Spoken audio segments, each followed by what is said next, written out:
Hello दोस्तों, स्वागत है आप सभी का केएनपी एनालिसिस में। तो आज 13 जुलाई 2023 के क्वेश्चन हम डिस्कस करने वाले हैं। अगर आप इस चैनल पे नए हो तो इस चैनल को सब्सक्राइब कीजिएगा। क्वेश्चन देखने में, क्वेश्चन पढ़ने में आपको मजा आने वाला है। बाकी आपकी इच्छा, बिना भूमिका के चलते हैं आगे, अपने क्वेश्चन डिस्कस करते हैं। पहला क्वेश्चन जो है 30 कैंपेन इज रिलेटेड टू, यानी कि कोई कैंपेन है 30 अभी किससे रिलेटेड है अपने को ये बताना है। मैं आपको यहाँ पे दो चीज बता दूं। पहले ऑप्शन देख लीजिए एक बार, सेव फॉरेस्ट बाय 2030, फिर इलेक्ट्रिक व्हीकल्स, रिड्यूस टीवी या नन ऑफ द एबव। लेकिन ऑप्शन देखने से पहले मैं आपको एक चीज बता दूं, ये दो टाइप की सेम कैंपेन है, यानी कि इनके नाम लगभग सिमिलर हैं।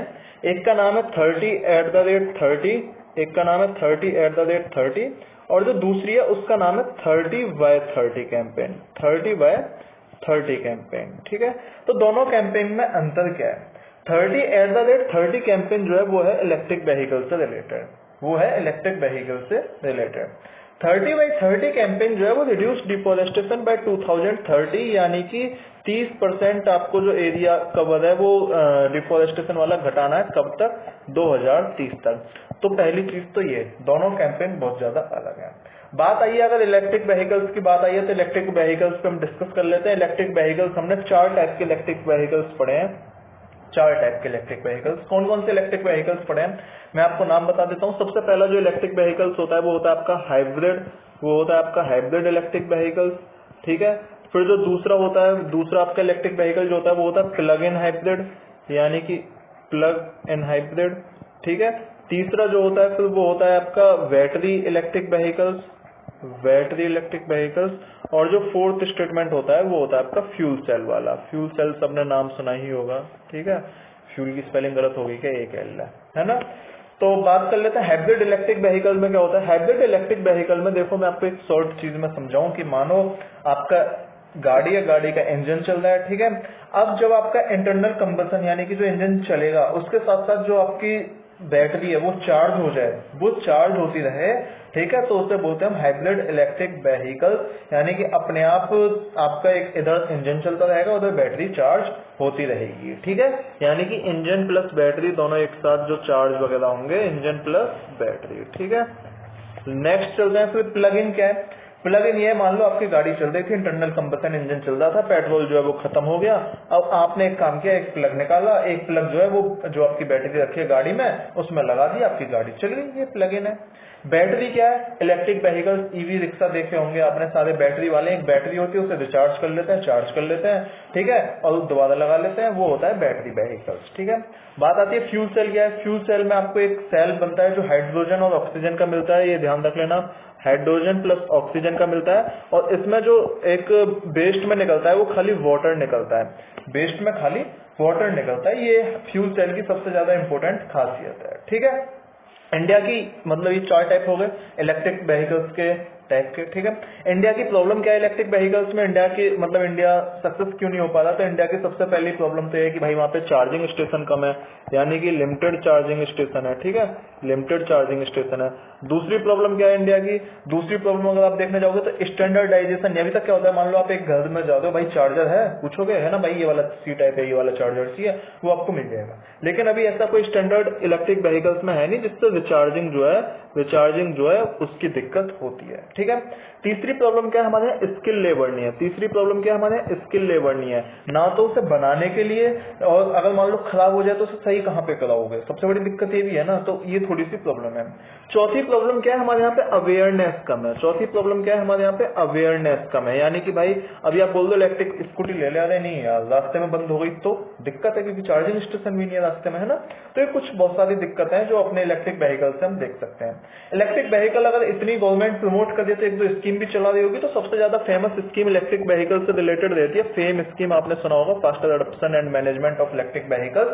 ठीक है, ये फेम स्कीम बार बार आपको चलाई जा रही है। इसके अलावा मैं आपको एक और चीज बता दूं कि पार्किंग व्हीकल्स के लिए जो ईवी इलेक्ट्रिक व्हीकल्स है उनकी, अगर मान लो आप कोई नया घर बना रहे हो तो 20% पार्किंग का जो हिस्सा है, 20% पार्किंग का जो हिस्सा है वो आप चार्जिंग स्लॉट में दोगे ही दोगे, कि इससे इलेक्ट्रिक व्हीकल चार्ज होंगे। ये है इलेक्ट्रिक व्हीकल्स का सारा लेखा जोखा, मेरे हिसाब से आपको समझ आया होगा। चलते हैं हम नेक्स्ट क्वेश्चन की ओर। अगर नेक्स्ट क्वेश्चन की ओर देखेंगे तो आप, mission Flexipool recently seen in news is related to. Mission Flexipool की बात करनी है, क्वेश्चन आपको दिख रहा होगा।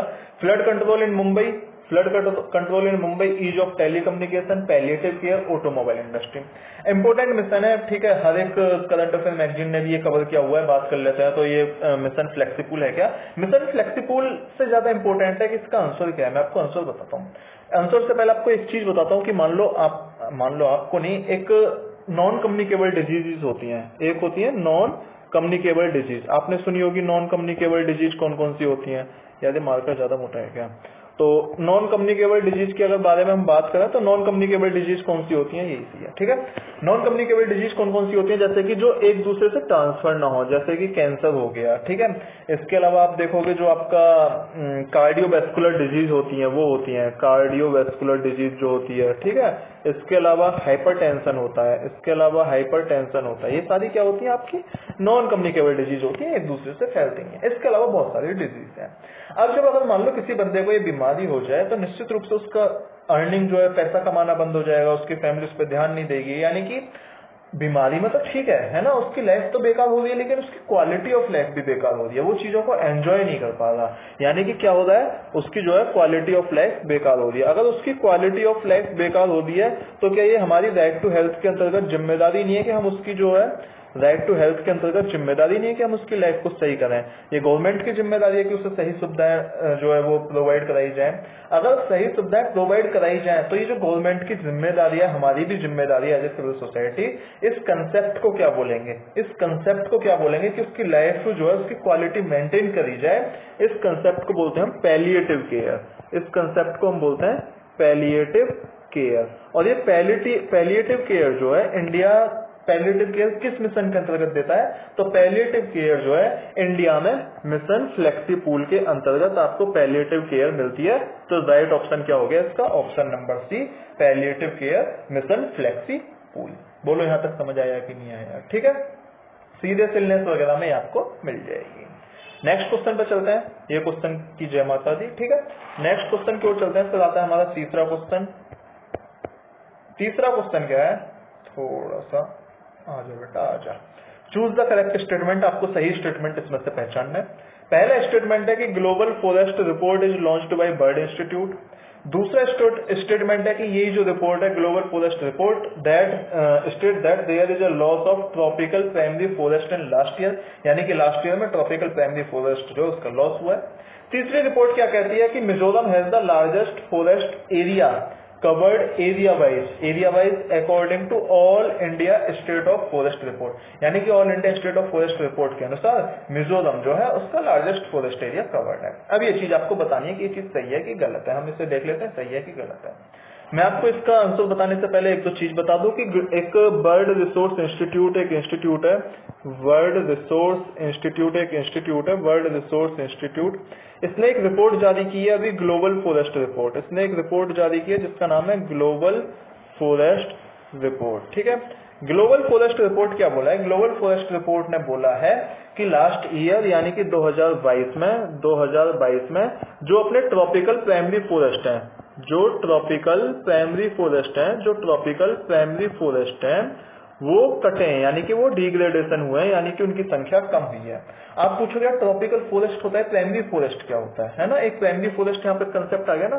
तो प्राइमरी फॉरेस्ट क्या होता है? प्राइमरी फॉरेस्ट का मतलब होता है आप कहीं के नेटिव स्पीसीज हो, ठीक है, आपका वहां का जो फॉरेस्ट होगा, या आपने कहीं लोकल जो फॉरेस्ट लगा रखे हैं, ठीक है, लोकल जो प्लांट्स डेवलप हो रहे हैं, यानी कि ये लोकल नेटिव कंसेप्ट से रिलेटेड जो भी फॉरेस्ट होते हैं उसे हम प्राइमरी फॉरेस्ट बोलते हैं।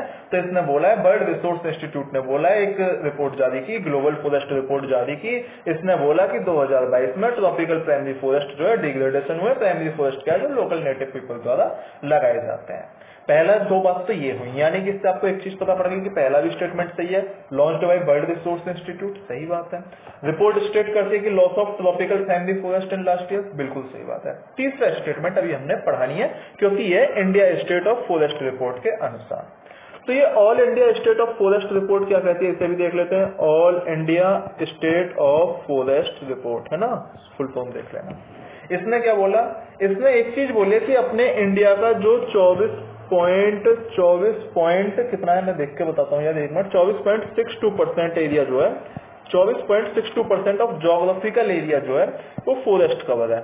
वो फॉरेस्ट कवर है, यानी कि मान लो चौथाई हिस्सा इंडिया का 25% के आसपास फॉरेस्ट से कवर है। अच्छा, इसके बाद इस रिपोर्ट ने बोला कि जो मध्य प्रदेश है उसका largest area wise forest cover है। एरिया वाइज लार्जेस्ट कौन है? मध्य प्रदेश क्या है? Area wise largest forest cover है। जो अपना मिजोरम है उसका percentage wise largest forest cover है, परसेंटेज वाइज। ठीक है, परसेंटेज वाइज अगर आपसे पूछे कि फॉरेस्ट एरिया किसका ज्यादा है तो वो मिजोरम का ज्यादा है। अगर मिजोरम का ज्यादा है तो इसके अलावा आपको मैं कुछ और चीज बताऊं तो यही बात है। ठीक है, अब आप देखो इसमें बोला था एरिया वाइज, तो एरिया वाइज क्या ऑप्शन आना चाहिए था? मध्य प्रदेश, यानी कि ऑप्शन नंबर सी क्या हो गया? गलत हो गया। अगर आपका ऑप्शन नंबर सी गलत है तो कौन कौन से? पहला और दूसरा, यानी कि ओनली 2 ऑप्शन जो है वो सही रहे। ये चीज अपने को समझ आनी चाहिए। लास्ट बार देख लो इसे एक बार कि ग्लोबल फॉरेस्ट रिपोर्ट लॉन्च करी बर्ड रिसोर्स इंस्टीट्यूट ने, बोला कि लास्ट ईयर में ट्रॉपिकल फॉरेस्ट डिग्रेडेशन हुए। यहाँ मिजोरम की जगह आ जाएगा मध्य प्रदेश जो है उसका लार्जेस्ट फॉरेस्ट कवर एरिया है एरिया वाइज, और मिजोरम का कैसे है? मिजोरम का है परसेंटेज वाइज। बोलो जय माता दी। ठीक है, नेक्स्ट क्वेश्चन पे चलते हैं, यानी कि क्वेश्चन नंबर 4 पे। ठीक है, 4 क्या बोल रहा है? Majorana zero modes recently seen in news is related to. एक ये कोई कंसेप्ट है माजोदाना जीरो मोर्स, है ना, ये आपने को बताना है कि ये है क्या। माजोदाना जीरो मोर्स है क्या? Protection of Himalaya environment, protection of sea animal, new mathematical concept या डी क्वांटम कंप्यूटिंग, इसमें से एक ऑप्शन बताना है। मैं इसका आंसर बताऊं इससे पहले आप 1-2 चीज देख लो। 1-2 चीज में क्या देखना है आपको? 1-2 चीज में क्या देखना है? 1-2 चीज में आपने ये देखना है कि हर एक जो पार्टिकल होता है ना, उसका एक एंटी पार्टिकल है, और ये जो एंटी पार्टिकल अगर ये मैटर से बना, ये जो पार्टिकल है अगर ये मैटर से बना हो, ये पार्टिकल है इसे मैटर से बना हो तो इसे हम बोलते हैं फर्मियोन्स। ठीक है, इसे हम क्या बोलते हैं? फर्मियोन्स, है ना। और ये जो फर्मियोन्स होते हैं इसे क्या बोलते हैं हम? फर्मियोन्स। अब एक चीज देखो, आप मैंने बोला एक पार्टिकल जो है उसका एंटी पार्टिकल होता है, यानी कि अगर ये पार्टिकल है कोई तो ये एक एंटी पार्टिकल हो गया, ये पार्टिकल है तो एंटी पार्टिकल हो गया। अब ऐसा भी तो हो सकता है कि एक पार्टिकल अपने आप में पार्टिकल भी हो और खुद का एंटी पार्टिकल भी हो। ठीक है, बिल्कुल पॉसिबल है, यानी कि एक पार्टिकल भी हो, खुद का एंटी पार्टिकल भी हो, तो उसे बोलते हैं हम, ये जो आपका क्वेश्चन में दे रखा है माजोदाना जीरो मोर्स।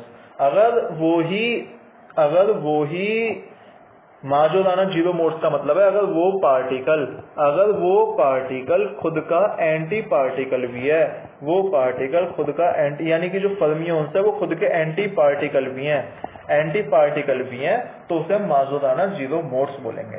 आंसर लेकिन अभी तक आपको नहीं मिला इसमें। ठीक है, अभी तक तो ये आया कि चलो भाई वो पार्टिकल अपने आप में एंटी पार्टिकल है, माजोदाना जीरो मोर्स बोल दिया। कंसेप्ट कहाँ पे यूज होगा इसका?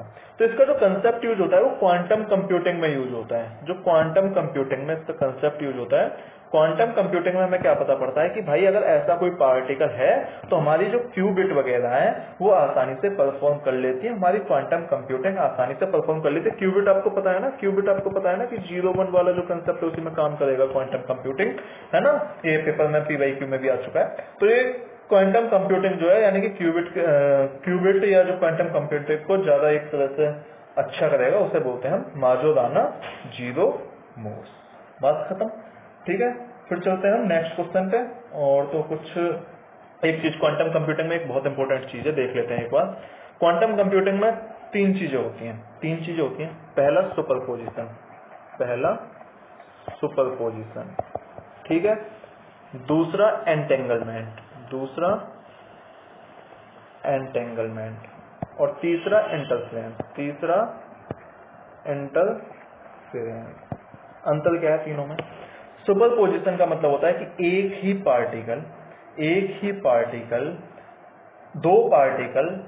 पार्टिकल दूसरे पार्टिकल के साथ सेम पोजीशन पर लाई कर रहा है। अगर यहाँ पार्टिकल A है तो यही पार्टिकल B है, सेम टाइम पे, सेम पोजीशन, सेम जगह, है ना। इसे बोलते हैं हम सुपरपोजिशन। क्वांटम कंप्यूटिंग का कंसेप्ट है। एंटेंजलमेंट क्या होता है? एंटेंजलमेंट का मतलब होता है कि मान लो बहुत दूरी पे, मान लो कहीं एक पार्टिकल यहाँ पे, एक पार्टिकल यहाँ पे, अगर मैं इसकी स्टेट चेंज करूं, इसकी पोजीशन चेंज करूं, तो इसका इफेक्ट इस पार्टिकल पे भी पड़ेगा, इसका इफेक्ट इस पार्टिकल पे भी पड़ेगा। उस प्रोसेस को हम बोलते हैं एंटेंजलमेंट। तीसरा इंटरफेरेंस क्या होता है? इंटरफेरेंस का मतलब होता है पार्टिकल सुपर पोजिशन में तो है, ए बी जो है वो सुपर पोजिशन में तो है, लेकिन एक पार्टिकल थोड़ा शरारती है, वो निकल के ना बाहर निकल के अपनी डायरेक्शन भी चेंज कर देता है, अपनी ऑर्बिट की डायरेक्शन भी चेंज कर देता है, पाथ भी चेंज कर देता है, अपने पाथ में इंटरफेयर कर देता है। उस कंसेप्ट को बोलते हैं हम इंटरफेरेंस। ठीक है, ये चीज थी सुपर पोजिशन क्वांटम कंप्यूटिंग के लिए। नेक्स्ट क्वेश्चन देख लेते हैं। फिर हम नेक्स्ट क्वेश्चन क्या है? नेक्स्ट क्वेश्चन आपको मैचिंग करनी है। ठीक है, मैचिंग दिख रही होगी। फेस्टिवल दे रखे हैं, स्टेट दे रखे हैं, इनके साथ आपने मैचिंग करनी है। सबसे पहला फेस्टिवल क्या है? केर, फिर बथुकंबा, फिर संगाई, फिर बांग्ला, है ना, माघे, मेघालय, मणिपुर, त्रिपुरा, तेलंगाना। तो कर लो मैचिंग, सीधे सीधे कर लो। मैं आपको बताता हूँ, केर जो फेस्टिवल अभी कल मनाया गया है ना, त्रिपुरा में मनाया जाता है। केर त्रिपुरा में, बथुकंबा तेलंगाना में, बथुकंबा तेलंगाना में, संगाई, संगाई कहाँ पे मनाया जाता है? मणिपुर, संगाई मणिपुर, और वांगला मेघालय, वांगला मेघालय। ठीक है, तो एक और चीज देख लो, यानी कि त्रिपुरा में एक क्या क्या हो गया?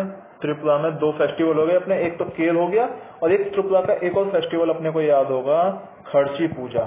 खर्ची पूजा जो है वो भी त्रिपुरा में मनाया जाता है। ठीक है, इसके अलावा मैं आपसे थोड़ी सी और बात करूं कि त्रिपुरा के ये हो गए केर, खर्ची पूजा हो गया। ठीक है, नौरोज कहाँ का होता है? नौरोज अपने को पता है, नौरोज जो है वो पारसी का होता है, नौरोज पारसी की न्यू ईयर है। ठीक है, इसके अलावा उगाड़ी जो है, उगाड़ी जो है वो अपना तेलंगाना, आंध्र प्रदेश, है ना, इस वाले एरिया में होता है, आंध्र प्रदेश तेलंगाना वाले एरिया में। बिहू सबको पता है, असम का है, दुनिया को पता है, माघ बिहू, ये सारे असम का ही है। ठीक है, इसके अलावा संगाई मैंने बता ही दिया है ना, संगाई कहाँ का है? संगाई जो है वो मणिपुर का हो गया। संगाई कहाँ का हो गया?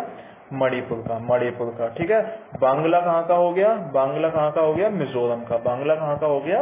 मिजोरम का। ये चीज अपने को याद रखनी है। इस पर जाते जाते एक क्वेश्चन तो खत्म हो चुके हैं, लेकिन एक और इन्फॉर्मेशन इन द एक और करंट न्यूज बहुत इंपॉर्टेंट है।